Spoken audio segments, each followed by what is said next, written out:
Mga preso nga po sayap ng agaw ng armas sa Camp Bagong Diwa. 3 jail guard. Patay! Nakatutok doon live sina Cara David, June Veneracion at Mark Salazar. Nakatutok naman sa mga biktima si Jiggy Manikat. Planong pagtakas ng mga preso nga po sayap. Noon para Pinlano. Nakatutok sa DOJ Live si Joseph Morong. Robert Tarongoy, di pa rin napapalaya. Pamilya niya, tuloy ang dasa.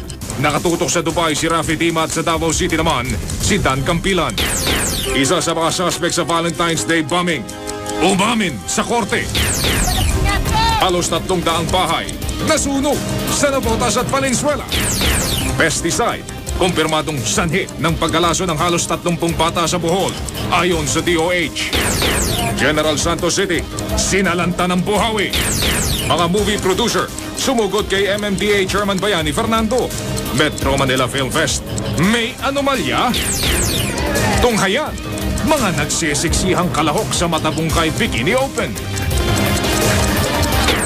At alamin, ano ang bathing suit na bagay sa inyong hugis ng katawan at kulay ng balat?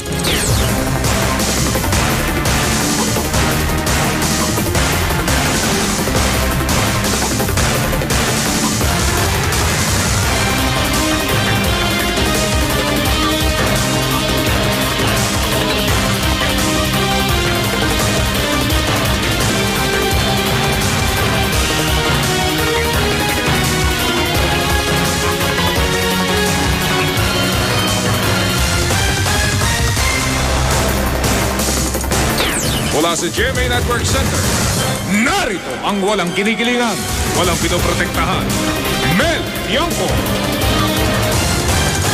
Magandang gabi po, ito ang 24 oras dahil hindi natutulog ang balita. Patay ang 3 jail guard ng Camp Bagong Diwa sa Taguig matapos mangagaw ng armas sa mga presong Abu Sayyaf.